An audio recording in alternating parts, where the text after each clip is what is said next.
Part 4 is the emotional culmination of I Married the First Guy.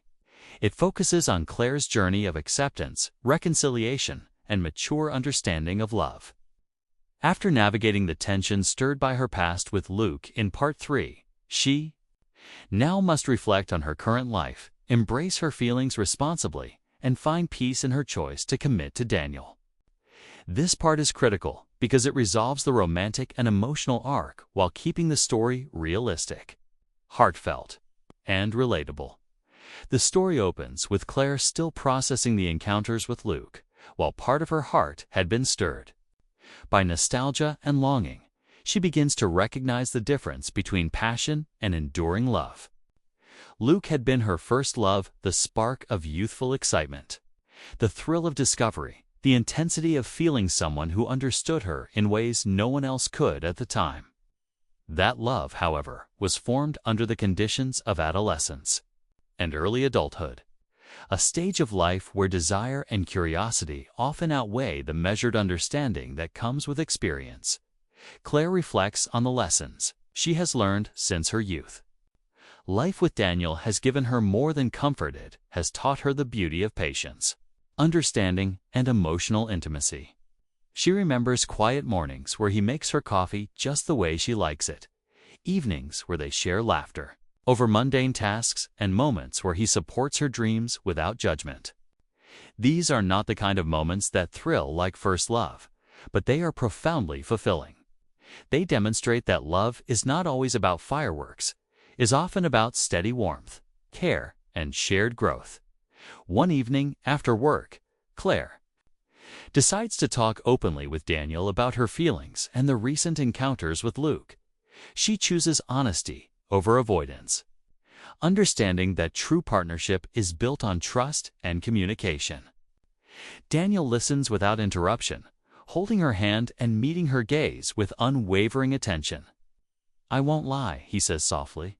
"I feel nervous about this, but I also know you, and I trust that the love you feel for me is real. Want to stand by you through everything, no matter what the past brings back into your life." In this conversation, Claire finds clarity. She realizes that love is not a competition between two people or between past and present. It is about choosing someone who aligns with your values, supports your dreams, and stands by you through the ordinary and extraordinary moments of life. Daniel embodies all of these qualities, and for the first time, Claire allows herself to feel fully at ease in that choice. The emotional weight that had lingered, the longing, guilt, and nostalgia, begins to soften. Meanwhile, Luke recognizes the reality of Claire's decision as well. When they meet one last time, it is in a quiet cafe, the ambient noise of the city providing a gentle backdrop. There is no drama, no attempt to rekindle the past. Instead, there is mutual understanding. Luke smiles softly, a mix of nostalgia and acceptance in his eyes. "I hope you're happy," he says sincerely. Claire feels a pang of bittersweet emotion, but replies with quiet confidence, "I am." This interaction underscores the maturity of the story. Claire's choice is not made out of fear, guilt, or resignation. She is not rejecting Luke harshly. She is simply acknowledging that her life now belongs to a different chapter, one filled with love that is steady, nurturing, and resilient. By showing both Claire's and Luke's perspectives, the story emphasizes that closure and acceptance can be graceful and emotionally rich. Part 4 also explores the theme of emotional growth. Claire reflects on her journey from the excitement of first love through the uncertainty and tension brought by revisiting the past, to the calm realization that mature love is a conscious choice. The audience witnesses her transformation as she learns that longing for what was does not diminish the value of what is. She comes to understand that love is not about perfection or constant thrill. It is about presence, understanding, and shared life experiences. The narrative emphasizes small, intimate moments to convey deep emotional resonance. Claire notices the way Daniel looks at her across the dinner table, the quiet comfort of holding hands on a walk, and the gentle teasing that makes her laugh. These moments, though subtle, accumulate into a profound understanding of love's enduring power. They reinforce the story's central message. The first person you fall in love with may not always be the one you marry. But the love you choose can be even more meaningful when it is built on trust, respect, and shared life. The resolution of the story is both romantic and realistic. Claire does not experience an over-the-top fairy tale climax. Instead, her happiness is gentle, reflective, and emotionally satisfying. She has chosen a partner who compliments her, supports her, and loves her unconditionally. Her relationship with Daniel is filled with quiet intimacy, shared dreams, and mutual respect, the kind of love that deepens over time and sustains life's challenges. The story also leaves space for reflection and emotional resonance with the audience. Claire's journey prompts viewers to think about their own lives and relationships, the difference between excitement and enduring connection, the value of honesty and communication, and the courage it takes to choose love consciously. It emphasizes that adult love often involves reflection, patience, and understanding, not just passion and intensity. Even in the resolution, the story includes a subtle, lingering tension, a soft, reflective question rather than a dramatic cliffhanger. Claire has made her choice, but the past will always be a part of her. She occasionally remembers Luke, smiles at a shared memory, and feels a gentle warmth for what once was. These moments do not threaten her marriage. Instead, they enrich her understanding of love, memory, and emotional growth. The story conveys that the heart is complex, capable of holding multiple experiences and emotions without detracting from the present. In the final scenes, Claire embraces her life fully. She and Daniel share a quiet evening at home, the atmosphere warm and comforting. They talk, laugh, and reflect on the future. Claire feels a profound sense of peace. Her choice is not made out of obligation, fear, or resignation, but out of genuine love and understanding. She has married the first guy she knew intimately, not because he was perfect, but because he embodies the qualities that make a relationship lasting, meaningful, and deeply fulfilling. This conclusion reinforces the story's key themes. Mature love versus first love. First love may be passionate and intense, but mature love is grounded, reliable, and enduring. Emotional growth. Claire's journey illustrates personal growth, reflection, and understanding of her own heart. Choice and commitment. Love is an active choice, requiring honesty, self-awareness, and conscious commitment. Closure and acceptance. Past loves can exist in memory without undermining present happiness. Emphasizing emotional resilience. By focusing on these elements, Part 4 provides a satisfying emotional and romantic resolution while keeping the story grounded, relatable, and mature. It is ideal for a storytelling channel aiming to engage audiences emotionally and romantically, without relying on melodrama or sensationalism. The story ends on a reflective, heartfelt note. Claire's journey is complete in a meaningful way. She has reconciled her past, embraced her present, and chosen a love that will grow with her. The narrative leaves the audience with a gentle, lingering sense of hope, emphasizing that sometimes the first person we marry and choose with understanding be the person who truly shapes our life and heart. In essence, Part 4 delivers the emotional payoff of the story. It ties together all previous parts. The uncertainty of Part 1, the ghosts of the past in Part 2, the tension of Part 3, and the final, mature resolution of Part 4. Claire's journey from doubt to acceptance, from longing to contentment, embodies the kind of romantic storytelling that resonates deeply with audiences seeking emotional richness, relatability, and heartfelt resolution. Part 3 of I Married the First Guy centers on the growing emotional conflict Claire faces as she navigates the tension between her past love, Luke, and her present life with Daniel. This part is crucial because it deepens the internal struggle. explores mature emotional themes, and heightens romantic tension while keeping the narrative relatable and heartfelt for the audience. Claire's life after the initial encounter with Luke becomes a delicate balancing act. At work, she continues her routines, but each day carries a subtle weight now, a tension she cannot shake. Her thoughts keep drifting to Luke, his smile, the familiar warmth of his voice, the unspoken understanding between them that never truly disappeared. She remembers how they once spent hours talking about their dreams, the laughter that came so easily, and the quiet moments that felt like the world had shrunk just to contain them. At the same time, she feels a deep sense of guilt. Daniel is not only her husband, but a man who has dedicated himself to her happiness. His love is steady, unwavering, and patient. Unlike the fiery passion she felt with Luke, Daniel offers a gentle, enduring love that makes her feel safe, valued, and seen in ways that are rare. Claire recognizes that she has chosen someone who provides stability and trust. But her heart now questions whether she can reconcile the past with the present. This duality between desire and responsibilities at the emotional core of Part 3. It allows the audience to connect with Claire on a deep level because many people understand that love is not always simple or neat.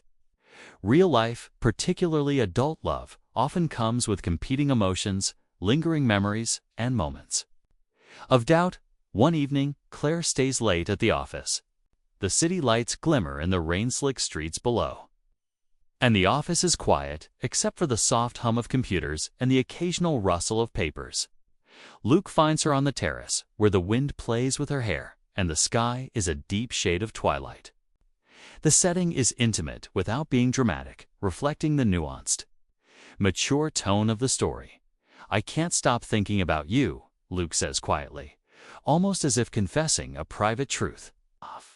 Even after all these years, it's like nothing changed. His gaze lingers on hers, and for a moment, the world feels suspended between them. Claire feels her chest tighten. Memories of stolen kisses, late-night drives, and whispered promises overwhelm her senses. She remembers the intensity of first love, the way it can make ordinary moments feel extraordinary. But then Daniel comes to mind. She remembers his patience. When she was stressed, his humor that could lighten any moment. The quiet gestures of love that he consistently shows, making her favorite tea just the way she likes it, leaving little notes in her bag, holding her hand when she feels anxious. Unlike Luke, Daniel's love is not electric, but it is enduring. It is a love built on shared history, mutual respect, and unwavering commitment. This is where Part 3 truly deepens the emotional stakes. Claire realizes that love can be multifaceted. It is not simply about the intensity of passion, but also about the depth of understanding, the comfort of trust, and the quiet joy of companionship. The audience feels her turmoil, caught between the thrill of what might have been and the profound security of what is real. Luke, aware of her inner conflict, speaks gently, without pressure. "I don't want to ruin your life," he says, his voice low and sincere. "But I can't ignore how I feel. I still care about you, Claire, more than I probably should." The honesty in his words is both alluring and painful. Claire experiences a rush of emotions: nostalgia, longing, and the undeniable chemistry that once defined their first love. Yet even in this intimate moment, she knows she must maintain boundaries. The story emphasizes Claire's integrity and emotional depth. She is not swept away recklessly. Instead, she processes her feelings with honesty and reflection. She recognizes that Luke represents a chapter of her past, a connection that was formative and profound. But that chapter has now ended. Her life is now intertwined with Daniel, and honoring that commitment is an act of love and maturity. The tension between them continues to build subtly over several encounters. Luke's presence is a reminder of possibility and excitement, while Daniel represents stability and a long-term future. This duality mirrors real-life emotional complexity and makes the story relatable for an adult audience. By exploring both perspectives, Part 3 deepens the narrative's emotional resonance. It shows that love is not a simple choice, but a series of conscious, heartfelt decisions. An important scene occurs one rainy evening when Claire and Luke share a quiet conversation at a local cafe. They sit across from each other, the dim glow of the lights reflecting in the rain-streaked windows. Luke reminisces about their shared past trips to the lake, long drives listening to music, secret promises, whispered under the stars. The nostalgia is powerful, making Claire feel a surge of warmth and longing. Yet, in the same moment, she reflects on Daniel, his encouragement during her career challenges, the way he listens without judgment, the small moments of humor and tenderness that make her feel truly cherished. Claire recognizes that while Luke stirred passion and adventure, Daniel provides depth, safety, and enduring affection. This internal contrast reinforces the story's central theme. Love is multifaceted, and the heart can experience multiple layers of connection without betraying itself or others. The story emphasizes Claire's emotional struggle without resorting to melodrama. Her feelings for Luke are intense but respectful. She acknowledges the past without allowing it to control her present. This nuanced portrayal creates a mature, romantic tension that engages the audience while maintaining the story's gentle, heartfelt tone. Part 3 also explores the idea of choice. Claire understands that she cannot change the past, and she cannot indulge in what-ifs without consequences. Every glance, every word exchanged with Luke becomes a moment of reflection, prompting her to consider the kind of love she wants for her life. She begins to understand that true love is not only about excitement or longing, it is about shared values, respect, trust, and emotional support. These realizations deepen her character and make her journey more compelling for the audience. By the end of Part 3, Claire reaches a turning point. She acknowledges the pull of her past but decides to prioritize the relationship she has chosen to build with Daniel. The story leaves her in a state of quiet reflection, standing on the terrace of the office or walking through the city streets, aware of the lingering feelings but committed to her path. The audience feels both the tension and the resolution, understanding the complexity of human emotions while rooting for her ultimate happiness. The soft cliffhanger at the end of this part sets up Part 4. Claire has confronted the emotional storm, stirred by Luke, but questions remain. Can she fully embrace her life with Daniel without regret? Will her past love ever truly fade, or does it continue to shape her heart in subtle ways? These unanswered questions maintain emotional engagement, keeping the audience invested in Claire's journey and eager to see how the story will conclude. In summary, Part 3 of I Married the First Guy is the emotional and dramatic core of the story. It explores the contrast between first love and mature love, the internal conflict of longing versus commitment, the complexity and nuance of adult relationships, emotional honesty and integrity in difficult choices, the tension of unresolved attraction and nostalgia. Claire's experiences are relatable. Her feelings are authentic, and the romantic tension is carefully balanced with reflection and maturity. This part ensures the audience is emotionally invested, creating anticipation for the story's resolution in Part 4, where Claire will ultimately reconcile her feelings and make a choice that honors both her heart and her commitments. The second part of the story picks up after Claire's wedding as life begins to settle into a rhythm with her new husband, Daniel. On the surface, everything seems perfect: her marriage, her career, and the quiet stability that Daniel brings.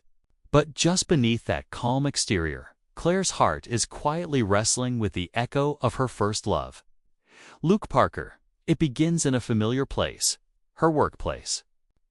Claire works at a small publishing office in downtown Columbus, a space filled with books, soft lighting, and the comforting hum of printers and computers. She has always loved the feeling of being surrounded by stories, by worlds created through words.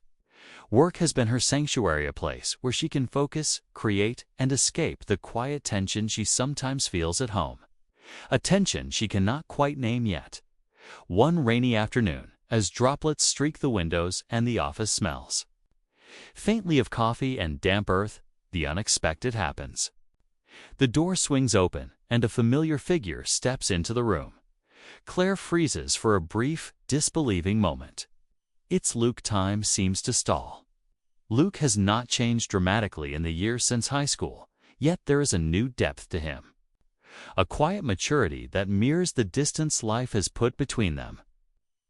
His sandy blonde hair falls slightly over his forehead, his casual blazer and worn jeans giving him an effortless charm. His smile, the one that had once made Claire's heart race, remains. But there's now a softness to it, an understanding that comes from years of living, learning, and missing someone. "Hey Claire," he says, his voice calm but carrying a weight of unspoken emotion. "It's been a long time." The words are simple, but they carry a flood of memories, feelings, and regrets. Claire feels her chest tighten, a mixture of excitement, guilt, and nostalgia surging through her. She forces herself to smile politely. "Luke, hi. I didn't expect to see you here." The tension between them is immediate and palpable.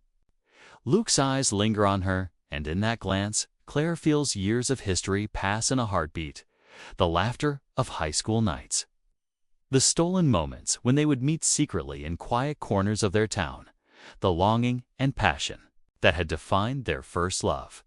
And yet, in the background of all of this, there is Daniel, her husband, the man who has devoted his life to her, who has been her anchor. This encounter ignites a storm of emotions in Claire. She is reminded of the excitement and intensity that first love can bring, the kind of love that consumes your thoughts and makes ordinary moments feel extraordinary. But at the same time, she is painfully aware of the stability, trust, and gentle devotion that Daniel offers.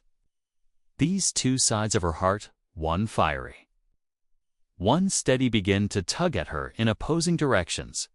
Over the next few days, Luke finds reasons to visit the office. He drops by under the pretense of professional interest, looking for a manuscript, discussing a project, but Claire knows that his real reason is to see her. Each encounter is brief but electric, filled with subtle glances, fleeting smiles, and a tension that simmers just beneath the surface. Every interaction makes her pulse quicken, leaves her wondering what could have been, and simultaneously reminds her of what she has chosen in marrying Daniel. One particularly poignant moment occurs when Claire stays late at work. The office is quiet, the rain pattering softly against the windows, casting a reflective sheen over the city streets below. Luke joins her on the terrace, and they stand together, watching the city lights shimmer like 1,000 tiny stars. "I missed this." "Missed you," he says softly. There is no accusation in his voice, no demand, only honesty and vulnerability. Claire feels her throat tighten as memories flood her mind. The first time he held her hand, the nights they spent talking about dreams bigger than the world they knew, the way he had made her feel alive. These memories are vivid, almost overwhelming. And for a fleeting moment, she imagines what life might have been like if she had chosen differently. And yet, as the memory of Luke's touch and voice lingers, so does the thought of Daniel. She remembers his steady presence, the way he has always made her feel safe, loved, and seen. She recalls quiet mornings together, the warmth of his hand in hers, and the laughter they share even in ordinary moments. It is a different kind of love than what she felt with Luke, less consuming, perhaps, but more enduring. This inner conflict is at the heart of Part 2. Claire's mind is a battlefield of emotion, torn between past passion and present commitment. She experiences longing, guilt, excitement, and confusion simultaneously. This is the essence of mature storytelling. Love is rarely simple or binary. It can exist in layers, and choices often come with emotional cost. Luke, for his part, is also complex. He is not a villain or a simple romantic foil. He is a man who genuinely cares for Claire and is struggling with his own emotions. He is aware that she is married, and he respects that boundary. But the intensity of what they shared in the past lingers, and he cannot deny the connection that still exists. This adds depth to his character, making him relatable and sympathetic. Rather than one-dimensional, the tension reaches a quiet climax one evening. Claire stands on the terrace, the city lights below reflecting in her eyes. Luke leans against the railing, close enough that she can feel his presence, but not close enough to cross the boundaries she has set. "I don't want to ruin your life," he says, his voice low and earnest. "But I can't hide that I still care about you." These words are both a confession and a challenge. Claire's heart aches with the weight of her choices. She realizes that love is not about avoiding pain or temptation. It is about making conscious decisions, understanding consequences, and honoring the commitments we make. This is a pivotal moment in the story and emotional cliffhanger that leaves the audience questioning what Claire will do next, how she will navigate her feelings, and whether her past love will ever truly fade.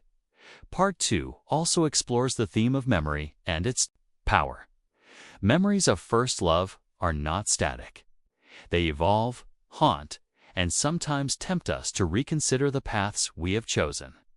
Claire's reflections are rich and detailed, allowing the audience to feel the depth of her longing and the complexity of her emotional state.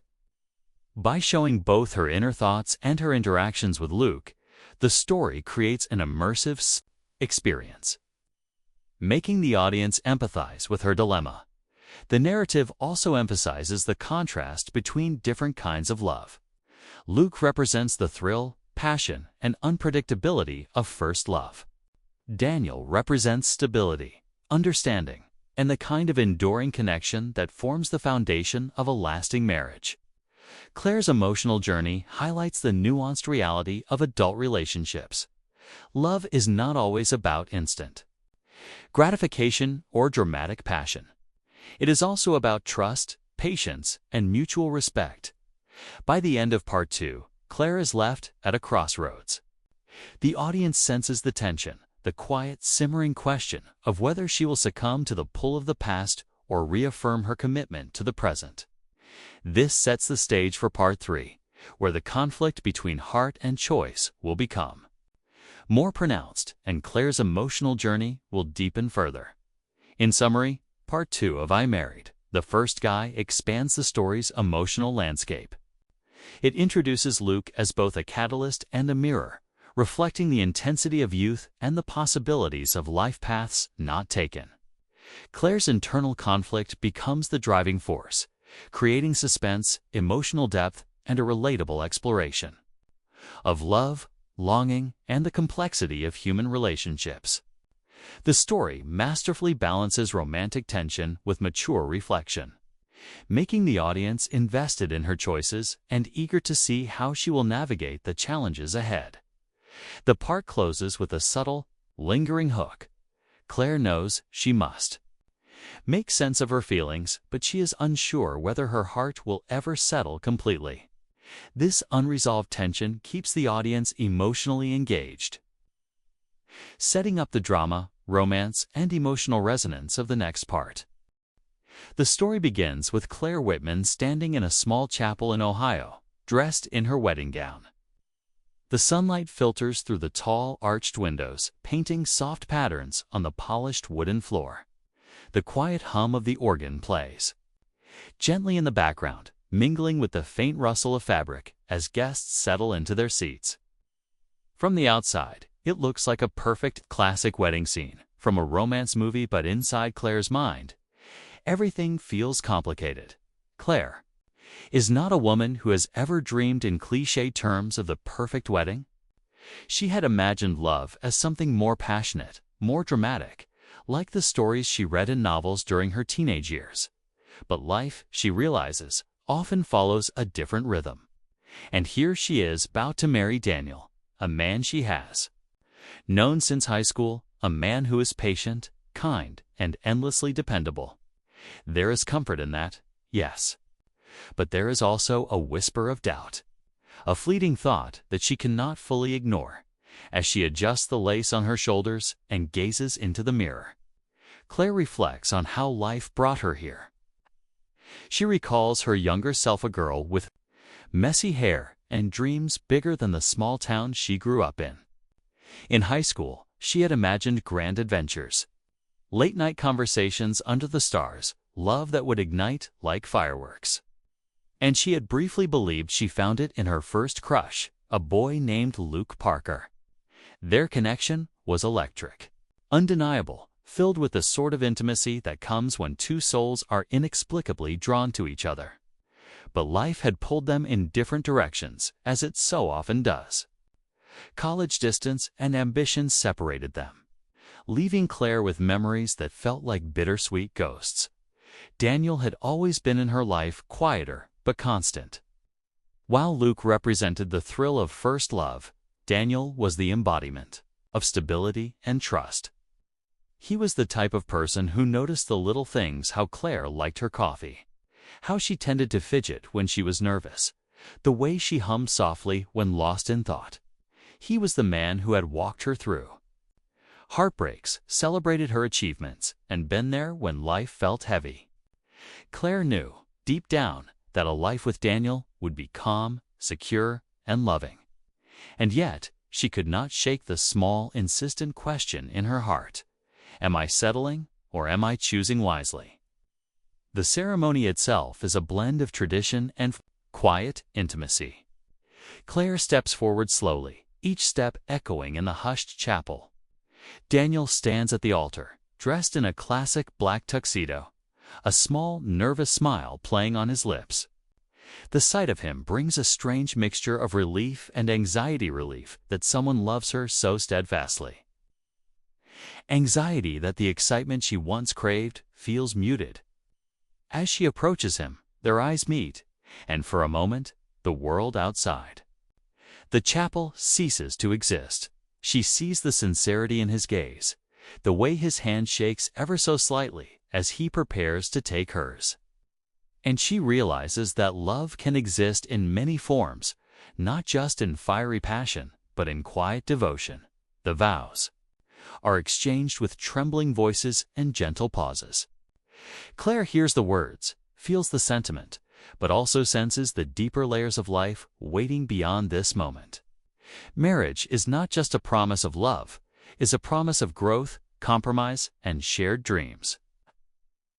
She wonders what the future holds and whether the choices of youth will ever return to test the life she is now committing to. The congregation claps and the ceremony ends, but Claire feels a strange, unplaceable ache. It is not sadness, exactly.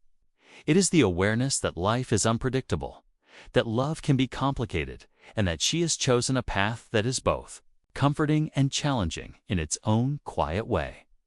After the ceremony, Claire and Daniel drive to the reception in a vintage car, the streets bathed in the soft glow of afternoon sunlight. Claire watches the city pass by, a mixture of nerves and reflection coursing through her. She thinks of her first love, the fleeting moments of heartbreak, and the bittersweet taste of memories that feel almost too vivid to hold. She tries to focus on Daniel, to remind herself of the joy and security he brings. And yet, somewhere deep inside, she acknowledges that life often brings moments that challenge the heart, that ask her to balance desire with wisdom. At the reception, friends and family celebrate. Laughter, clinking glasses, and soft music fill the hall. Claire Smiles and participates, but she feels moments of introspection between conversations. She watches Daniel speak to their guests, his warm laughter lighting up the room, and she feels a swell of affection. He is her anchor, her partner, her confidant. And while he may not stir her blood in the same way her first love once did, he provides a deep, enduring kind of love that is rare and precious. As the evening progresses, Claire steals a moment alone on the balcony, overlooking the twinkling lights of the town. She allows herself to breathe, to think, to reconcile the emotions that swirl within her. Marriage, she realizes, is not about surrendering to a single, consuming passion. It is about building a life with someone who sees you, understands you, and loves you unconditionally, even on the ordinary days. Daniel embodies that love, and Claire begins to feel a quiet, steady happiness. It is different from the fire of first love, yes, but it has its own brilliance, a warmth that promises growth, partnership, and companionship. Yet even in this moment of clarity, the story hints at lingering uncertainty. Claire is not a character who lives without curiosity or reflection. Her heart, shaped by past experiences, still carries echoes of what might have been. The audience senses this tension, the gentle tug of memory against the solid foundation of her current life. It creates a soft hook, a subtle question that will linger as the story progresses. Will the memories of first love disrupt the life she is building with Daniel? Or will she find peace in the depth of her chosen commitment? In conclusion, Part 1 of I Married the First Guy is about the duality of love, the contrast between passionate first love and mature, enduring love. It explores Claire's inner thoughts with emotional depth, showing her as a relatable, multidimensional character. The story balances the excitement and uncertainty of marriage with the quiet, comforting presence of a loving partner. By the end of Part 1, the audience is drawn into Claire's world, emotionally invested in her choices, and intrigued by the potential conflicts and developments that lie ahead. If you want, it can also expand Part 2 in a similar 2,000-word emotional explanation, diving into the tension of seeing the first love again and the internal conflict Claire experiences. This will maintain continuity and set up a compelling, heartfelt story arc.